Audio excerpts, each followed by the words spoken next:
So welcome to everybody. I see that you're from all over Johannesburg, Pretoria, Cape Town, Western Cape. I'm glad people put specifics, table view, etc. because for me it's important to know where people around the globe are from, and even in a particular city or town where you're from. So welcome to Scottsboro, Western Cape, Centurion, Cancun, Mexico, table view, Canada. I see Nigeria, Hermanus has just come on. South Africa, we've got a lot of people, obviously, because of the time. Thank you for giving us your time. I appreciate it. We know the time doesn't suit around the globe. We are going to sort that out very shortly, but we felt we needed to do this call. There is so much negative and fake publicity out there, and I just got together with the other RAG members and said, let's do this, let's sort it out. So for those of you who don't know me, my name is Sharon Cousins. I reside in South Africa. I'm based in Johannesburg, sort of. I'm right by the airport. So it's a quick getaway for me to go and look for anybody if I need to. But I'm here, and I'm here for the best interests of every single MTI investor around the globe, irrelevant of where you are based. Why we're running this Zoom is to let you know who RAG is. Who are we? Why are we speaking on behalf of so many MTI investors, 280,000 of us around the globe? So I'm going to get straight into it with questions. Obviously, we have got questions from around the globe. We would be here all day and all night if we're to answer them all. So I'm just going to ask some key ones, and we're going to give you straight answers, factual answers, because that's what RAG is all about. So first of all, let's talk about these long videos. Chris, I'm going to ask you this in particular. I want to get to the point. Why are your videos so damn long every single time? Okay, I think when we started out, there was a lot of confusion. So the way we produced the videos is they were actually conferences and also negotiations with the various people. So if you go back and you look at the videos, it involved a wide variety of advocates, solicitors, liquidators, auctioneers, and investors. So we all got around the table. We created a panel. We had no preconception of what was going to happen. We just ran it off the cuff. And the one thing that people have asked me, well, why were you wrong in the videos? Well, I was consulting. You were part of a consultant group, and this is really important for us to get it right. You get it wrong, the more wrong we get it, the more we lose. So we must do our absolute best to give people the right information. I also just want to say one other thing. I think that's really important. We don't purport to represent everybody. We represent those, we are investors doing our best to try to get the best possible result. And we needed to create a situation where we got to facts and that we could give facts out to people so that we could get the truth out for ourselves as well, and to get the best possible result for us as investors of MTI. And we are not part of MTI, apart from being an investor like everybody else who's interested. Okay? Does that cover it? Yes. I want to know, why does RAG rather than support the liquidation process, rather than not wait for Johan Steinberg to be found, and maybe there's so many other options? Why rush? Why suddenly liquidation, and that's the route to go? Okay. I think what we have to do is first establish the facts that we were presented on the 22nd, 23rd of December, okay? We had on the 17th of December that the Financial Service Conduct Authority, the FSCA in South Africa, had come out and told everybody there was a problem. And on the 17th of December, they published a document which very clearly said that there was no investment going on. And I think maybe it's a good idea just to look at the facts that came out of that document. Just give me a second. I'm trying to find it right now. I've got it in front of me now. So this was issued by the Financial Sector Conduct Authority. It's a press release. This is what they released to the press.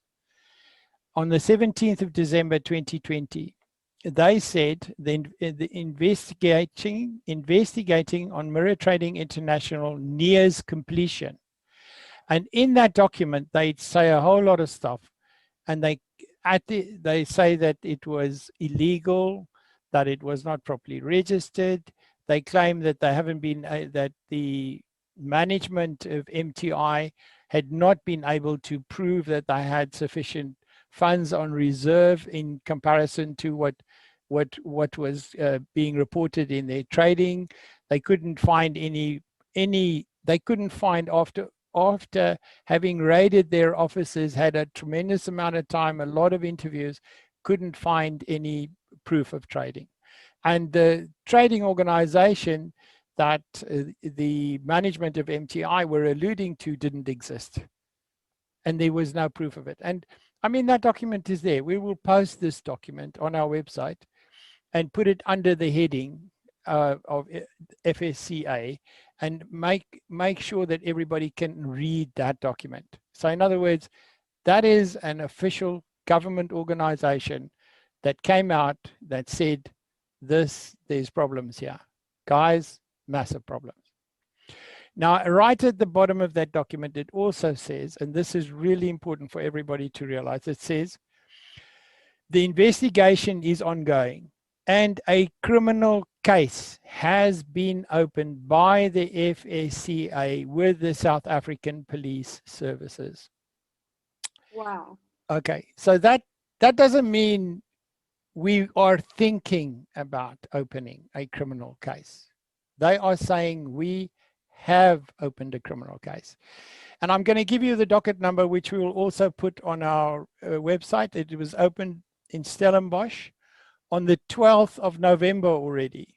So remember, they had opened the criminal case on the 12th of November this year, 2020, last year, guys, last year. Happy New Year, all the rest, okay? Last year, they'd opened it, and the case number is 245/11/2020. So that case, the criminal case, is open. Okay, so there's no doubt about it. It is running at the moment. Okay, so police are investigating. But remember, the police are there to prove that what happened was criminal, and then to go after the criminal perpetrators. That's what the police does. It's not for the police to recover your Bitcoin. That's not what they are going to be doing. Okay? They will assist in that, but you need an authority or organization which is tasked with that by the courts themselves. And that's what the liquidators will be doing. That's why they have to be there. And they will be acting in the interest of the investors. Okay? So why rather the liquidation rather than just not okay, so yeah, that's a good point. Now, I'm going to do that because a lot of people are saying, Johan's a good guy. He's going to come back. He's a wonderful person, you know. And I really have a really simple question for that. I had a farmer, if he was close to me, he would have beaten me up with an axe by me saying he knows Johan personally. He thinks Johan is, sorry, Johan, yeah, Johan, we'll say Johan. He knows he's a good guy and he didn't do this. I don't know where Johan is. I have lots of conjecture about where he is and what he's doing. But the other side of it is, I don't know if he's good or bad because we don't know if he's been kidnapped. We have no evidence. He might actually, to an extent, be innocent in this. But we can't sit as investors, sit and wait until Johan eventually decides, or somebody decides to release Johan, because he's sitting with all the information, whether he is kidnapped, whether he has run away, whether he is hiding under a rock in Saudi Arabia, wherever he is sitting with all the information of where the bulk of these assets are. And that's the problem. If we allow that to go unchecked, then we can lose control of the assets. And the law the law needs to be empowered to follow up on this. And that's what's happened when investors have stepped up and said, we want to have the company liquidated. And it's not liquidated for that individual investor. When a company gets liquidated, it's liquidated for all the creditors, no matter where you are or what you are not. Now let's just go, I just want to cover two scenarios quickly, because we've had this question where people are saying, well, I don't want to go down the liquidation path. We don't either. We would love Johan to come to the table, or the MTI management. I don't know who they all are. We're not too interested. Or the top tiers in MTI to come up to the table and say, guys, here we are. We're ready to settle this out. Great. We can reverse, if they brought enough assets to the table, the liquidation can be reversed. And they can just then say, look, we're not officially trading anymore. We're going to pay everybody back their Bitcoin. Magic. But they need to step up to the table for that to happen. And I just want to take it one step further, and you must think about this. We found out about this liquidation. Every single office they had the liquidation, pending liquidation documents served on their offices, so that they couldn't turn around and say, and not a single representation ended up in court from their side. Nobody from their side said, don't liquidate the company. Which means that they're not prepared to come to the table. That's all that's saying to us. And all of the management, I challenge every single person who is in the management of MTI, or can be defined as in the management or upper structure, or is even the receptionist. You need to go to one of our advocates or one of our lawyers and say, here I am, how can I help? Because we need your help. The more help we get from those people, the safer it is for all the investors. That call is out there. And the trouble is, if somebody needs to come and find you later, the relationship with you will be more aggressive. And you know that that's one thing. That an interesting question came up, and I think we need to say, we're still on this point. If you are Johan, or you are a Sherry, or you are a whatever you are, and whoever you are in the senior management, the best thing you can do for your family is to step up and answer our questions. Get to the right people. Don't come to me, I'm not the right person, but go find out, go to Advocate Hendrik van Staden, or Vivian Vaughan, or any one of the senior people that we have had on our panels, or the liquidators people, whoever you go to, step up, go and say, here I am. Because if you stand there and you take the beating and you get on with this and get it solved, this doesn't flow over to your family.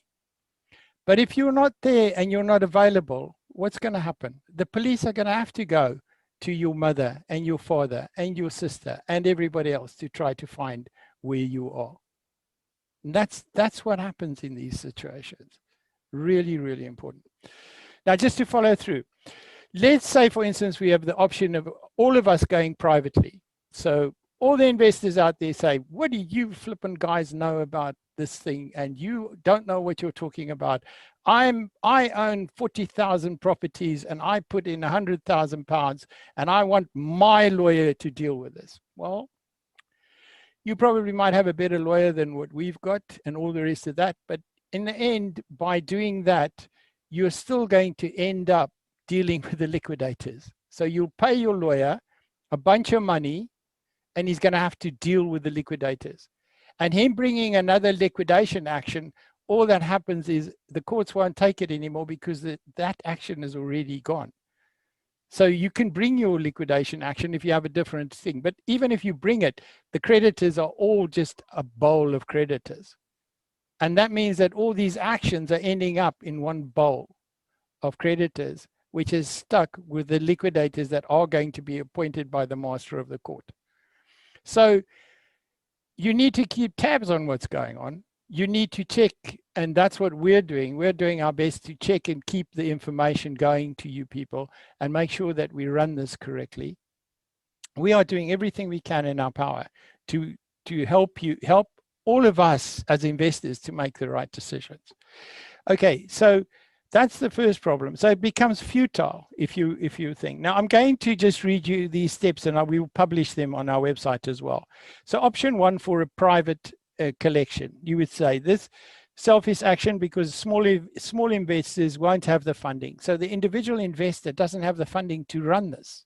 He hasn't got the money to go out there. The guy who put in 500 pounds or 300 pounds or 1,000 rand or 2,000 rand, he doesn't have the money to go and pay for a bunch of solicitors to do the work for him. But the nice thing is, now that this action's been taken, he's protected because he's part of the bowl. He's in that bowl of assets that are going to be released. Okay. So there are steps you'd have to do if you wanted to go by yourself. You will have to see a solicitor in your country. If you're a foreigner, you will have to see one in South Africa. You will then, your solicitor will appoint somebody as a correspondent or as a solicitor or an advocate to take action on you. And then you'll end up reporting to the solicitor or the attorney on record in South Africa who is suing MTI. So you're going to go through all this process and still end up with the guys who are actually acting at the moment. And what's the point of having those costs? It's not necessary. You're not going to get more because you have more solicitors. It's not going to work like that. It's not one of those sort of cases.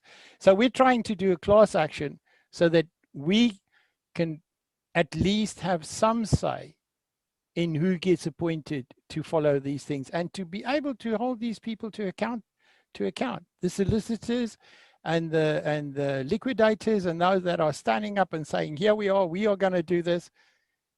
One person, one group holding them to account is good in a sense. There's a lot of synergy there, and it reduces a lot of duplication. That's an argument for another day. I think we've covered that quite extensively. Unless there's something critical you think you need to add. I just think I'll just go through the points here that I asked the solicitors to just give us an update of where we stand at the moment. And then we'll take the rest of the questions. Okay, so we're looking at why RAG and why the people in RAG. And now why RAG? This is where we are. I'm going to read this out to you because it says it a lot better and more legal than I can say it. And this was prepared by an advocate. As the position stands now, the only cost that you will incur now is the cost to send your requisition to the preferred liquidator. Please, guys, go to our website, look at our preferred liquidators. You may choose one of them, or you can choose anybody you like, but get your requisition in as soon as possible. We've examined those liquidators. They are good people. They are stand-up people. They are properly regulated. They are part of the liquidation fraternity. But above all, they have forensic tracking experience that has been proved. That's why we chose them. Because they could say to us, in this case, we did this. In this case, we did this. And that involves tracking Bitcoin as well. Okay, they have the experience, they have the investigators and the right other people. Just a second, sorry. Then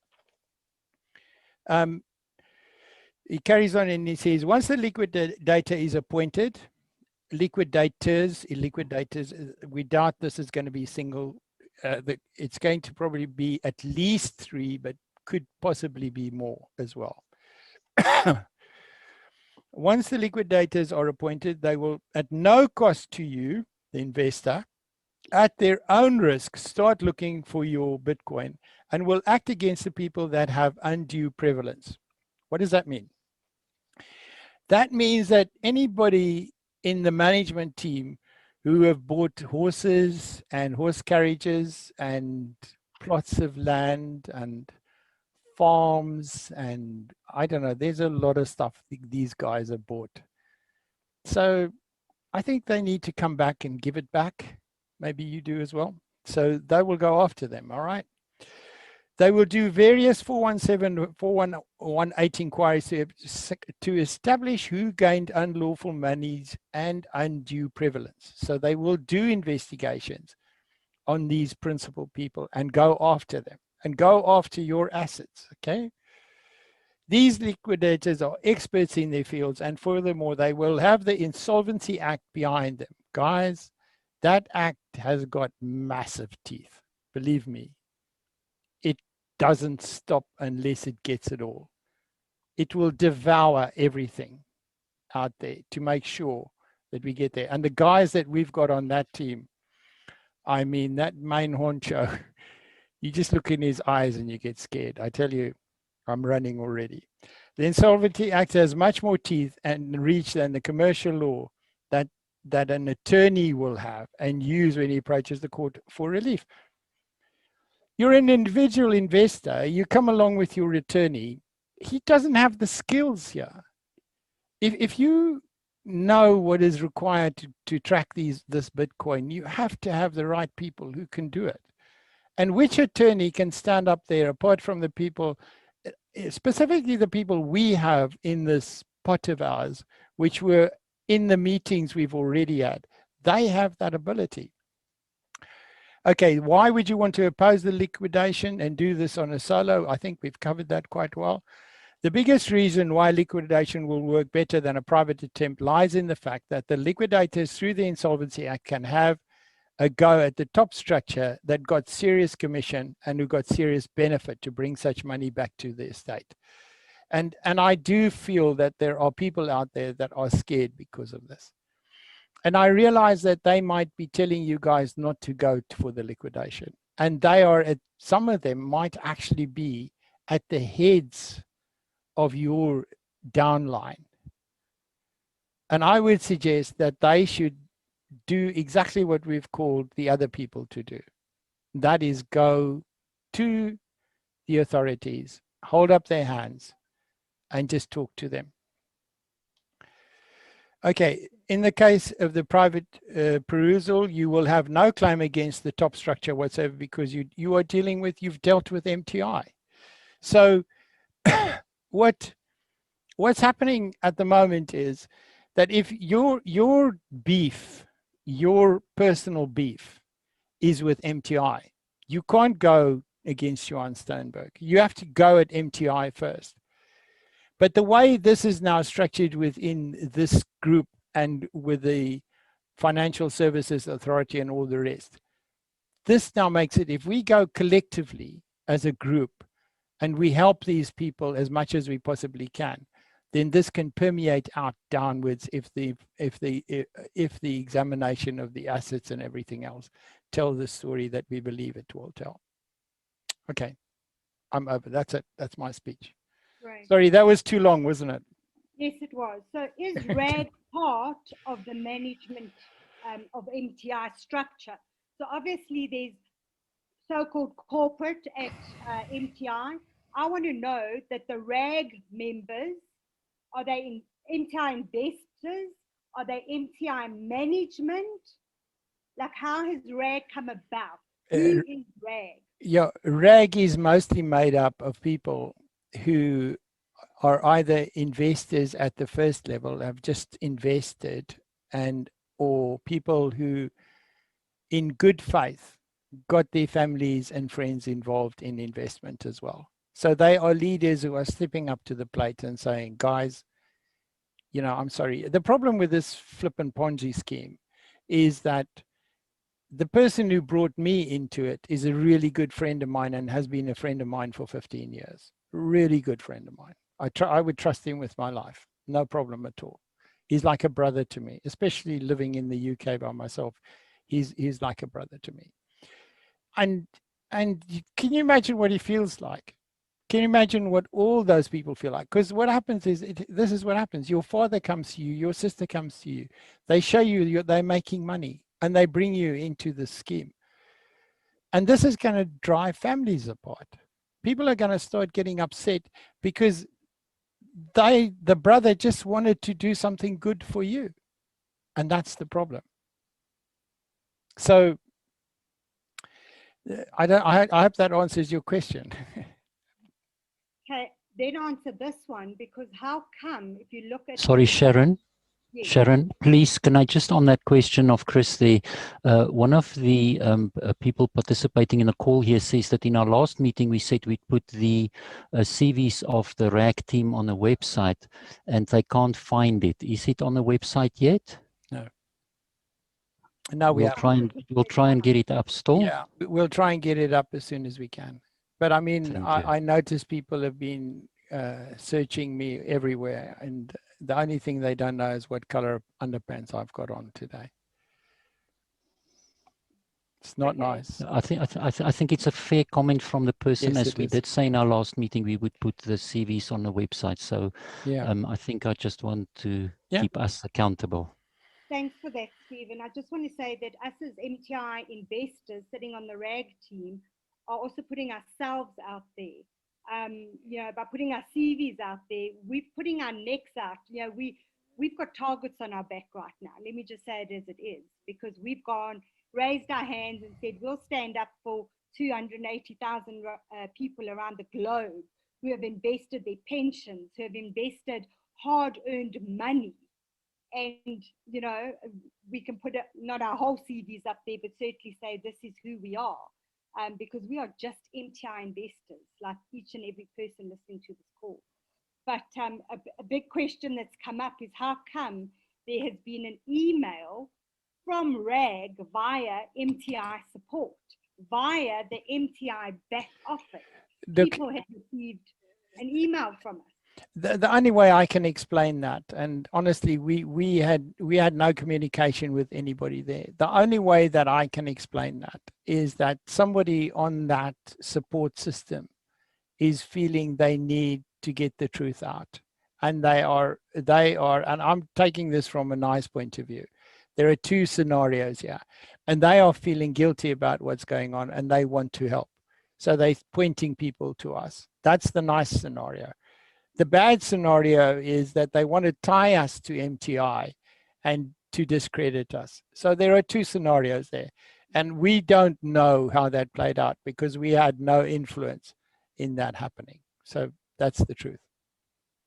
Okay, thank you. I have had a lot of questions. Why are we not looking for Johan Steinberg? Why are we just going liquidate, and not looking for them? It's really simple. Let's assume, just for a moment, that we find Johan Steinberg in Brazil, in Rio de Janeiro. He's right there in Rio de Janeiro and in Brazil. We don't know he is, but let's assume we know he's there. What do we do next? You have to get an extradition order. You have to go around. While you're playing with all this stuff, trying to get hold of Johan Steinberg, these other friends of ours, management team in MTI, whatever they are, they're not just, I want to not be nasty to them. They are out there distributing or liquidating these funds. We have to lock down the funds before we can start roping in the individuals. And if we can lock down the funds and get hold of all the funds and all the wallets and everything else, which is what our investigators and solicitors will do the moment this appointment is done. If we get the right people who can do it, they will go after locking down the bulk of those funds as quickly as possible. You cannot spend 800 million pounds overnight. You cannot liquidate it. If you need buildings to occupy that amount of money, and no bank can pay it out to you.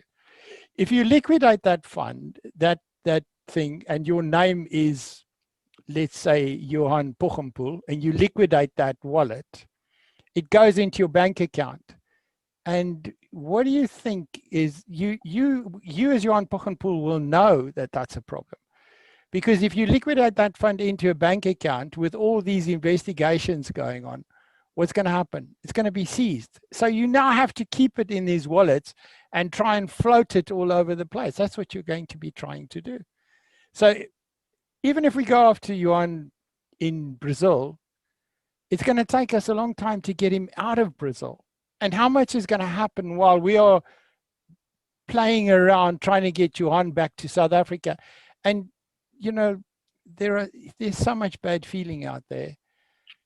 You don't know what'll happen to Johan. And then when Johan goes, you lose control of all the wallets anyway. So the best thing is get control of all of this first.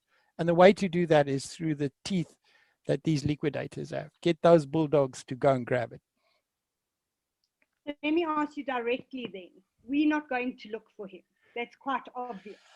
No. I want to know, is Interpol, is MI5, Oh, is absolutely. MTI, are they looking for him?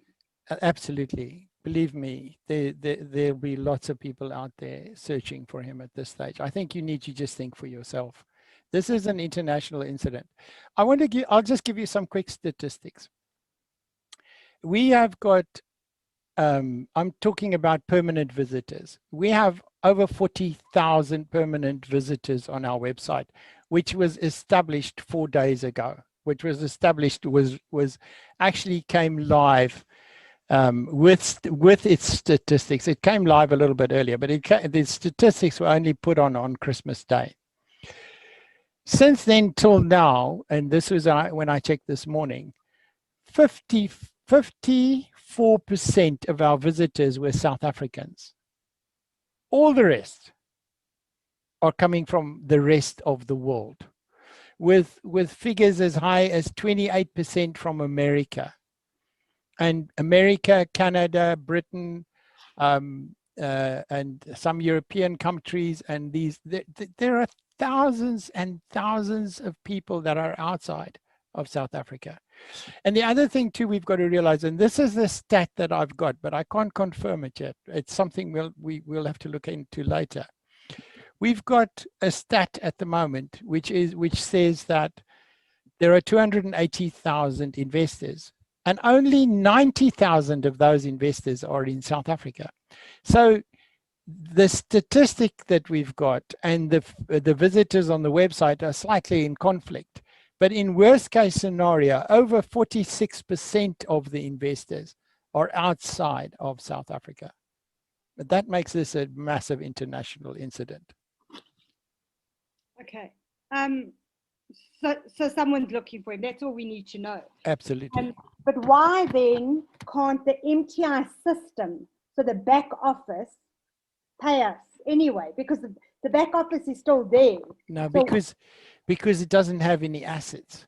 Or let's put it this way: the back office can be authorized to make those payments. I mean, we're all sitting with payments. I mean, I've been pending for nearly 12, 14 days now because I got really scared when I saw. Even before then, I can't even remember. But anyway, that's not the point. The point is we're all sitting with pending payouts at the moment. They can't actually physically pay it because the Bitcoin has been. It's as if the Bitcoin has been removed from the assets of the actual company. So it's no longer linked to the assets of the company. And there's nobody to authorize that payment.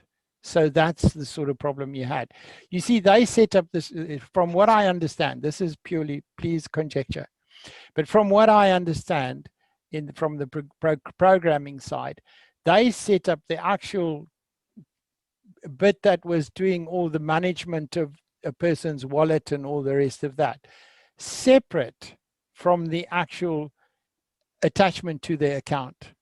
And now that account has been taken away by somebody or something, and they are not prepared to tell us who's got all that Bitcoin under their control, or the person who has, or the persons, we don't know, who have, are not coming forward and saying, guys, sorry, geez, I got lost on the 14th of December. I was going to supper and I fell off a bus and I've been in hospital with insomnia and I only just realized who I was and I'm ready to come to the table, whatever.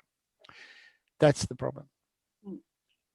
So how come the payments from the MTI system you're talking about are going to be paid out in ZAR, in rands, when there are people on this call from Mexico, from Canada, and you're talking rands every time and not I think we have to look at it from the legal system point of view. The legal system in South Africa will evaluate all assets in terms of rand, and it understands, the legal system in South Africa understands rand, and Bitcoin is a commodity.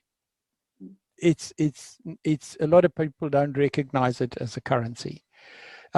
We actually buying commodity. It's like buying a share. It's the same type of thing. It's a commodity. So that commodity has to be liquidated into rand for payout. That's where we are at the moment in terms of the legal system. The question is, will there be the possibility of filing interdicts and requesting the Supreme Court to step in and all these other things? Those are things we can deal with once we have attachment of the Bitcoin. And I'm sure that the liquidators will take that into account. And there might be a situation where and I'm speculating. This is, unfortunately, I sort of posed this question in one of our conferences, and all these legal teams with their rigidity came down on top of me. But I think there is space of going to the court and saying, if we have people who want to be paid in Bitcoin, can we request that that Bitcoin remain as Bitcoin, their share be remain as Bitcoin? There is capacity to have that argument in the court, but it's not the time. Is there a chance of us getting our Bitcoin back? Is there a chance of us seeing anything? As long as we have the correct liquidators involved, as long as we have the correct investigative staff involved, as long as we have the correct advocates and solicitors involved, as long as those teams do their work, there is a really good chance of getting back a very large amount of this Bitcoin. And it's wrong of me to put false hope out there, but there is a lot of stuff that can be recovered. How much we will only see in the near future. Once we must get these liquidators appointed as soon as possible so they can get out there and start working. And within that realm of liquidators are some amazing, amazing investigators who have already brought to table a lot of information for the authorities. So okay. Yes, the answer is yes, but how much you will get back? And the other question is, ask it now.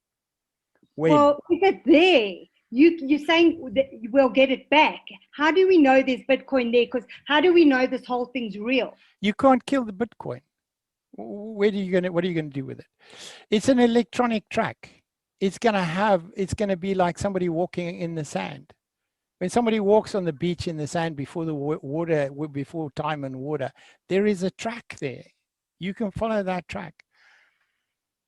In the bush war, we used to track all sorts of things by tracking them. These things have got electronic footprints. They can be tracked. Your Bitcoin, which you paid in, has an electronic footprint. So it will be seen where it goes into a wallet. Then it will be seen where it goes from that wallet to another wallet. So you're telling me that my money, the money that people on this call, Adele, Late, Robbie, their money's there still. It's somewhere there. It's somewhere there until somebody liquidates it. And then that Bitcoin is going to go to somebody else's wallet and some pounds are going to come out. But then somebody else will have that Bitcoin. But you're not going to be able to liquidate. What are you going to do? Let's assume I have this whole wallet now and I liquidate it for 800 million pounds today. What the hell am I going to do with that 800 million pound and leave it untrackable? Everybody knows who I am. What am I going to do with it? It's not going to work. I think you've got more chance of going and robbing a bank and taking the money that you've robbed away from that bank than you have of actually using this Bitcoin in the end. That's what my own nose tells me. Are people telling me it can be washed and hidden? I don't know. You can't break that track down. Just leave it to the forensic guys. They've told me, look, we can track this stuff. At this stage, as long as they are tracking it right now, they are tracking it. You're putting me on the spot. I want to know I'm an MTI investor. It doesn't matter that I put in less money than the guy that I've talked It's to. being watched. But let's leave it there. Okay, thank you. What happens to the people who haven't completed a form yet, that don't ever complete a form because they maybe haven't even got to hear about our website, don't even know who any of us on the RAG team are, and they don't even know that MTI's like gone upside down because we're not even sure what's going on? What happens to those people now? They go into the pot. First of all, that pot is, it's like going to let's go say I go to the shop and I buy this big pot of soup. And there are a lot of people who have a claim on that pot of soup. And what will happen is I will evaluate each person's claim on how much of that pot of soup they can get, level it all out, submit the documents to the master of the court, and he will then be able to pay out. But if you have not submitted your claims as this liquidation proceeds, you are not going to be getting any part of that pot. And you can't come back after that pot's lid has been taken off and it's been distributed and then say to us, oh my goodness, guys, I was supposed to submit my stuff there and I wasn't even on the record. I now want my stuff. It's gone. It's finished. Over. So if you don't get I don't want to tell you guys this because this is bad. I don't want you to not submit your vote. Please, I want everybody to vote for a liquidator. And if you think that the liquidators that we've chosen, then just submit your vote for any liquidator you want to submit it for. But in the end, you want to be on the books and get onto the books so that the liquidators and the rest of us can actually communicate with you and keep you up to date and also tell you and also sort out whatever claim you have on the spot that is going to be recovered. Okay, but there was a cut-off date for those forms. Now you're saying I can submit another, another. If you go back to our video of last night, we put a video online last night to tell people that the actual court was closed at 10 o'clock in the morning, which was prior to the expiry date. And we tried to get in to talk to the master about it. But what happened was, because of the weekend and all the rest, this has been extended to Monday morning. But there's so much work to do for the liquidators now that it was actually a good thing because a lot of forms were still coming in at that stage. And we had emails go down and systems crash and all the rest of that. And that caused delays as well, because there were just much more people than we ever expected. So that's the reason.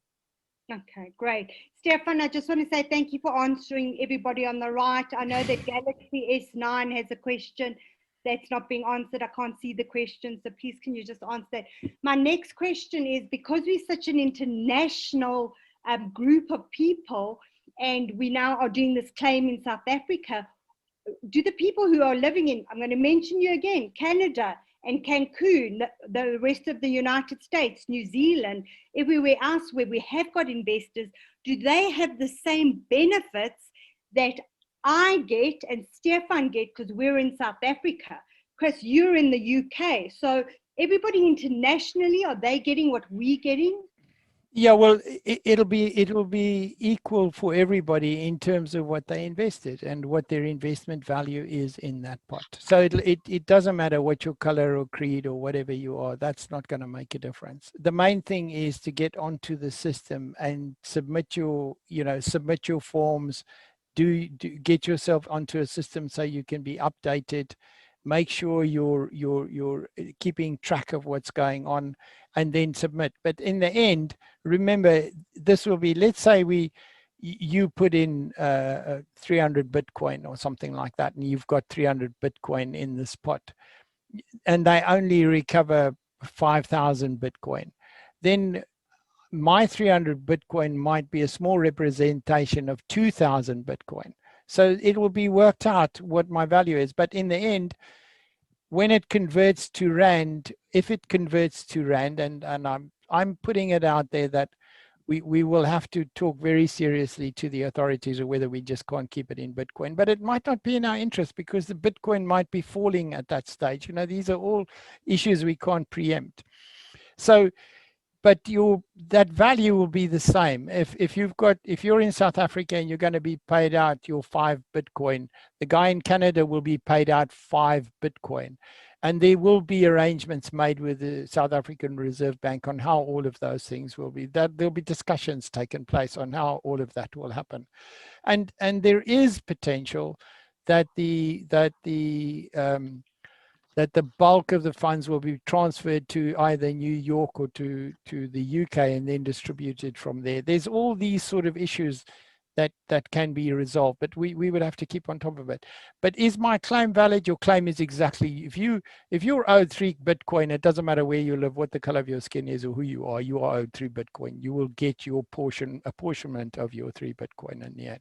You might only get back 1.5 Bitcoin, but that's everybody else who's owed 3 Bitcoin will only get back 1.5 Bitcoin. Why are you saying only 1.5? I want all my money back. We have to go after a lot of assets, and we have to be able to track all this stuff. And the more define the assets. You keep on saying assets. Define the assets. The assets are the Bitcoin, the houses, the cars, the Ferraris, the fur coats, the gardener who's bought properties on behalf of certain people. They'll know who they are. They've empowered. They gave their gardener. They put some really interesting properties on their gardener's name. So those things they are going to be taken back from the gardener, and they will be sold at auction at the end, and so on. And it's important. You know what's important? Yeah.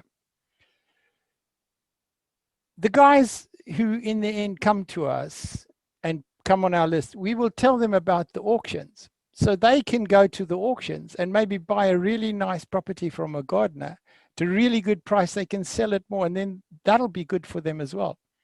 Because I'll do my absolute best that everybody gets notification of any auctions that come out of this, so that they can go and buy some stuff at good prices and maybe do even better.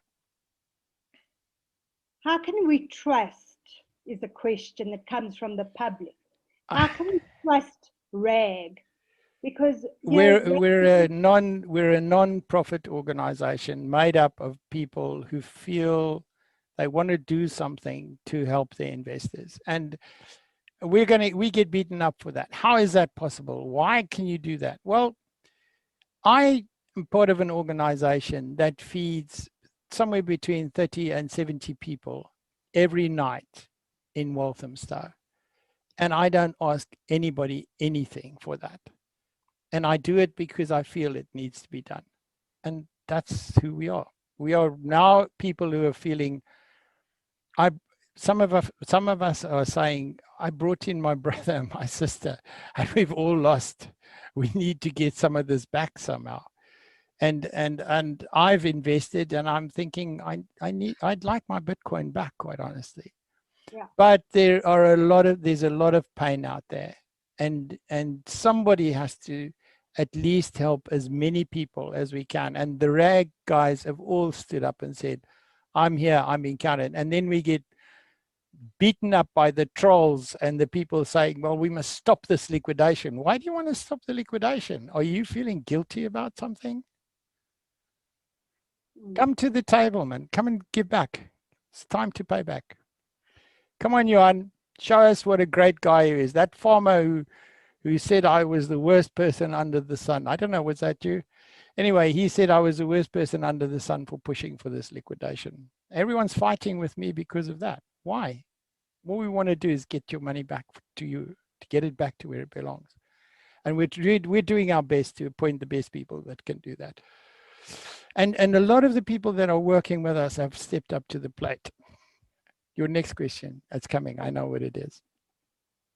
Well, there's so much information overload. There's the WhatsApp groups, the Telegram group. We've now created a website, and we've got people going like, oh, there's so much information, and these long sessions that we're doing. I know we're trying to get information and factual information to every MTI investors, because we MTI investors ourselves. But like where must the people go? Like, where's one spot that can find all the info? Let's make this easy.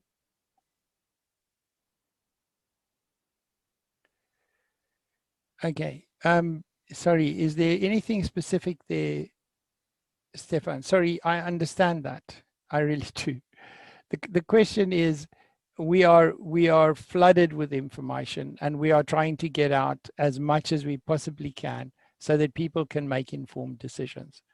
And that's all we're doing. And the informed decision right now is that it'll cost you nothing, or basically nothing, to submit your nomination or form, this initial requisition form. And it's going to cost you nothing.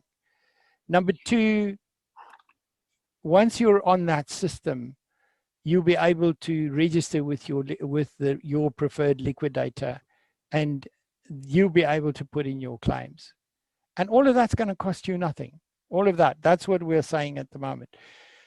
For us to continue as RAG, we are going to need some support, but because we've got 80,000 emails to deal with, we have got very many investors, and all these questions and the videos and the talking to the solicitors and all of the stuff that we are doing at the moment does cost money. So it's not for free for us.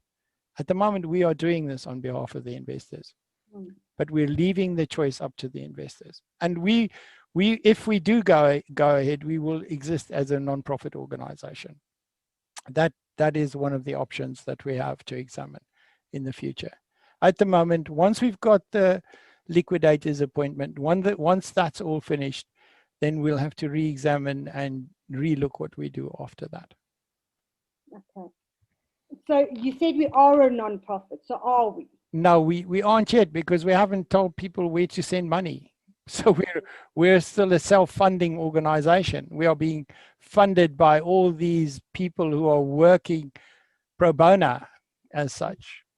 You know, we're all out there, we're working for nothing. I mean, I have no claim on anybody at this stage of the game. Doesn't matter what I've put into doing this and what you've put into doing this, or what Stefan, because we're a pro bono organization at this stage. Okay. Because we haven't said, here is our address, please, could you support us? Would you support us? We haven't done that. But we might have to do that. We will have these conversations in the future. And I'm not saying, I did post right at the beginning when I wrote the plan. I said we will have to look at what it costs, because all of us eventually are going to go back to, we have to go back to a day job to earn some money and some food. I'm going to ask you two more questions, but I do want to answer Galaxy S9's question, and I have no idea what the question is yet. And Patrick Carter, I'm going to get to your question, and I have no idea what that is. So can Galaxy S9 please tell me what your name is to start with, because I'd like to address you by your name and give me your question. And then Patrick Carter, I'm sorry to ask you to retype your question, but there's so much information coming through, and Stephen is frantically trying to obviously answer questions. And Lee, I don't know who you are, you're helping. I saw a Henk helping. Guys, we all investors helping. Thank you so much. So while Sharon, can I ask Patrick's question? Yes. Patrick is saying the courts are so slow. Is it even worth going the legal route? Well, what's the alternative? What's the alternative? I am not going to bloody my hands when there's a legal system that I can trust to get this resolved. There is no other way to do it. Please, guys, and I implore you all, the best way to solve this. There are families and children and all sorts of other people involved. If we do it through the courts, we get the perpetrators. If we do it, if we go in there like a bull in a china shop, we are going to hurt children and wives that are innocent. I'm not up for that. I'd rather just say, keep it, be happy, and let's go on and get on with our lives. I'm not interested in any of that sort of nonsense. I don't even want anybody to think like that. Let's go. It's going to take longer through the courts, but they are thorough. These guys that we've got are thorough. They will get that money. They will get, if there's anything to get, they'll get it. But I'll tell you, I'd be very surprised if they don't get just about all of it. Patrick, and I just want to add to that, because you're saying, obviously on a live broadcast here, that we all know how South Africa is and how the master of the office work, and we'll all be dead and gone before they find anything. I would have said that to you 6 months ago. Absolutely, I agree. I've been a police reservist myself for many years. I would agree with you there, okay? I know how our system has failed us over and over again. But I have not put my life on this call and as being part of this RAG group without doing my homework. The guys that we have got on this job, doing this job, they have tracked Bitcoin. And I'm talking about 535 Bitcoin in another Ponzi scheme. They have found other stuff. They've liquidated other stuff. When we say we've got the right team doing what we've got, and Chris reiterated that just now, I'm telling you now, we are going to get whoever we need to get. I'm a small investor in MTI. I only joined this year in April, not this year. Take that back, because it's now a new year. In 2020 April, that's when I joined. I'm a small fry in this big pond, but we have got the right people. I don't want you, Patrick, to lose hope. I want to give you hope. I'm not putting my face out here for the whole world to see, and I know that we've got the wrong people. That's not what this is about. We have got the right people fighting for your family, for my family, for everybody else's family here. I've got friends that I said, come and do this after I'd done my research, just like you did, just like Chris did, just like Stefan did. Okay, we are all devastated and gutted, and the people who need to be taken to book will be with what's happening behind the scenes. And obviously we have a bit more info. We cannot put it out there because this comes from the advocates, this comes from the FBI. Like, the days are slim. It's going to happen. So, and I know I'm getting emotional, but we're on the right track. Trust RAG. Okay, Yes. I'm a single parent. I'm a single parent. I would not go and put my face on international TV and have a target on my back like I've had in the last 4 days. Yeah, I think you guys must also realize that we've had death threats already, and it's you know, to come out here and talk like this again for the investment we've got is minuscule to having to put our lives on the line for this, because that is what the situation is at the moment. Okay, Chris, let's move on. Can I ask Galaxy S9's question? Yeah. He's actually got a 3-in-1 question. Why can't he put up his name? What's wrong with him? You know, I'm standing here, my name's all over the world. Why do you have to be called Galaxy S9? Anyway, ask the question. Let me ask the question. Just lose my respect for somebody who hasn't got the guts to put his name on the system. It's a 3-part question. Why was Johan Kruger involved with RAG, and how does RAG have access to the MTI server email support, and are RAG communicating with the police?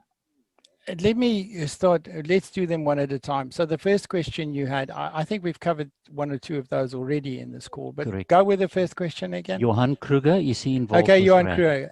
Johan Kruger is not directly involved with the management of RAG. When we started out the initial conferences, we called all the leaders of their groups to come along so that they could find out what the truth was.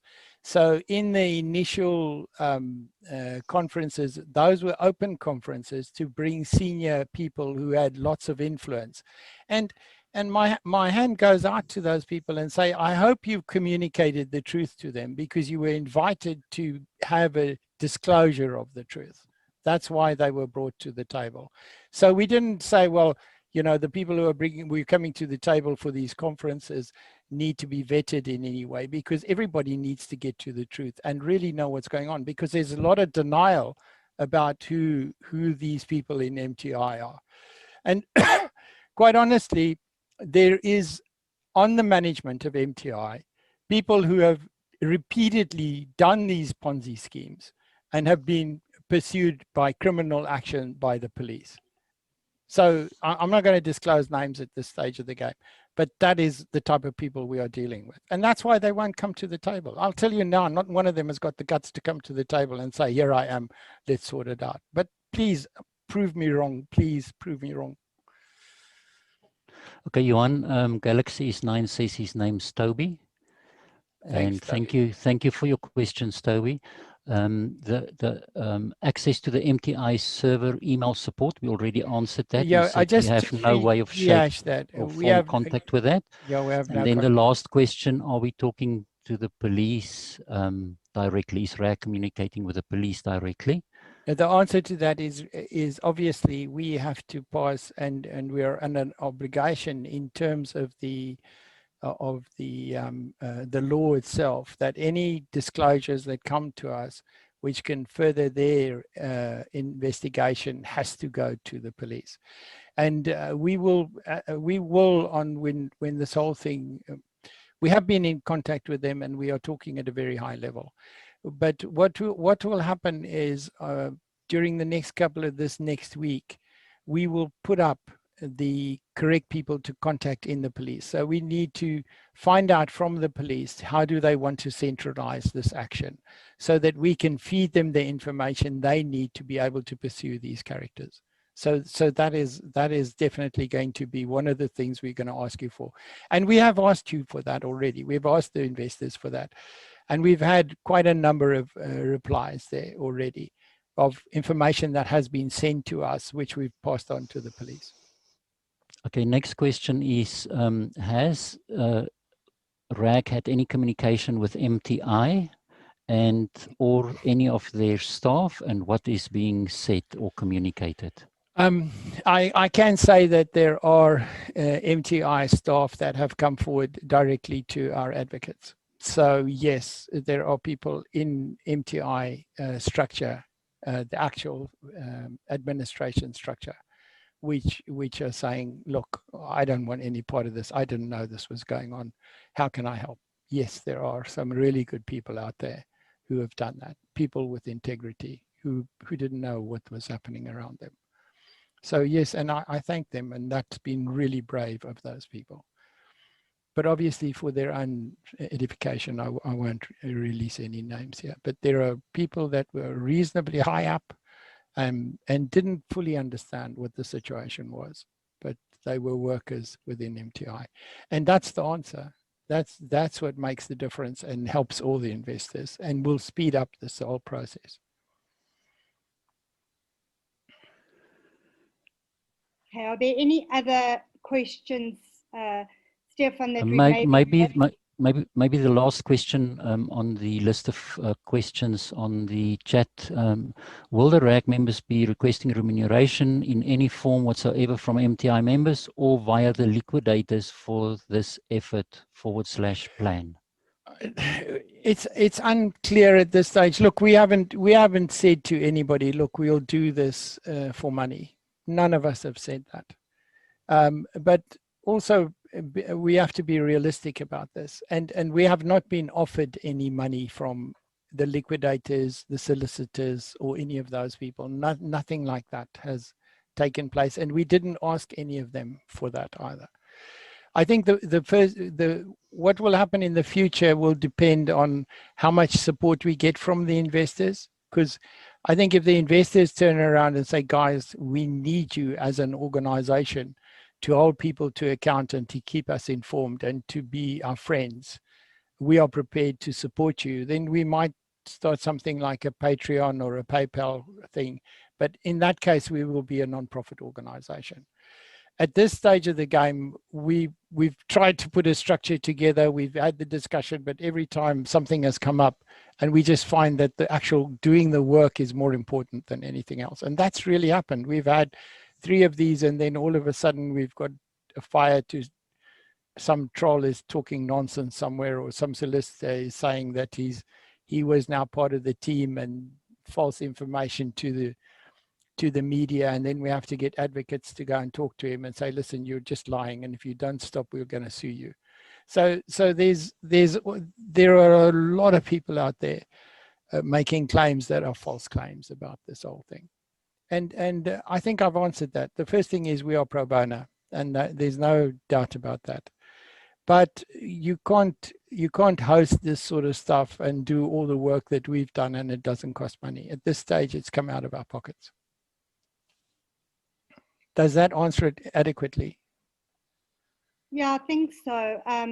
Yeah, and all of us are investors, and some have also got careers or other businesses, and it's been, you know, COVID in 2020, and others like me have only had MTI, and now I don't have that. So, you know, it's affected people very, very differently. But, you know, right now, money is not the priority here for any of us at RAG.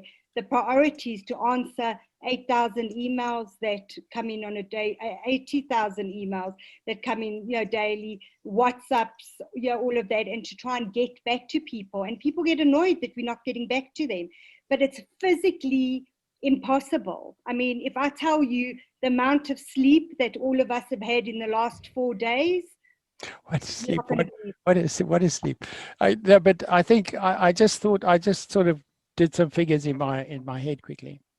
The amount, if I get back every penny that I have put into MTI tomorrow at the current value, exchange rate value of Bitcoin to pounds, it's about 1/3 of the costs. It's even less than that. It's less than 1/3 of what it's cost me to do this work for you guys. And that's where I am. That's my pro bono at this stage. Okay. That's where I am today. And all of us have got day jobs, and I had to get permission from my board to be able to do this. Okay. And that's the truth. There was a board meeting where I had to say, look, guys, I'm going to get involved in this. Can I do it? And my board said, look, somewhere along the line, we've got to work out how this is going to affect us. But in this holiday period, go for it. And that company has funded everything that we've put into this so far. So that's where we are. And I'm not told anybody that I will do this and get paid for it. Yeah. That's where we are today. Your last words, Stefan, before we close down this webinar? I just want to point people to our website. A lot of the questions that come have been answered in previous calls that we had, previous meetings. We try and put as much information as we possibly can on the website. We are really overwhelmed with all the questions that we receive. Many of the questions overlap, so it's impossible to answer every person individually. Please go to the website for more information. And I just want to, from my side, say that I have all the confidence in the legal people that are supporting us. I believe they're experts with the correct experience. That is why I have thrown in my support with the RAG team. And I do believe we're on the right track. We might be slow sometimes, but we're trying our best. And thank you to everybody for understanding the challenges that we have. But I do believe that we're going in the right direction. Thank you. I only have one thing. I hope and I trust that what we've done is of value to the investors, and that this will turn out to be good for them. That's all. Happy New Year. It's yours, Sharon. To everybody on this call, first of all, Stefan, Chris, I know the amount of work, the hours.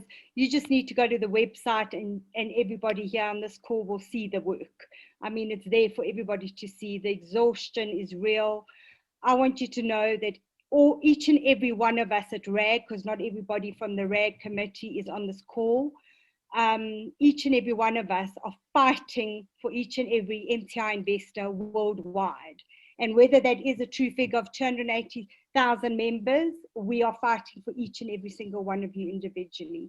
So 2021 is going to be a better year. It started off and you know, with all of this going on, and people are dire straits because of MTI, because of MTI management, because of the MTI board.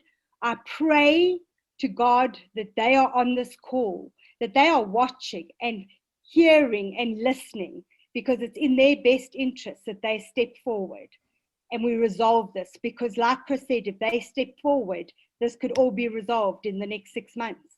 and we'll all have our Bitcoin. And whether you draw your Bitcoin, put it somewhere, who cares? But at least we'll have our money back, and lives will not be destroyed, and families and homes will not be destroyed. So right now, I just want to say it's a new year, it's a new beginning. It's the 1st of January 2021. I'm here for each and every one of you. You'll find me on the website. We'll put a short CV out of who we are, but we're here for you. Be blessed, and really just know that you can trust us. We're going to do this together. So yeah, guys, if you want to go your own way, you know, we can't stop you. You go for it. No problem at all. And if you need to check anything, if I'm going to told, if you need to check anything, we've said go to your solicitor and check it out. No problem. Yeah, go and check us out. Go and do your homework. We're just fighting for each and everyone who deserves to get every penny back. So God bless. Have a great year. We'll chat to you soon. Follow us on the website. Thanks for tolerating. Cheers, guys.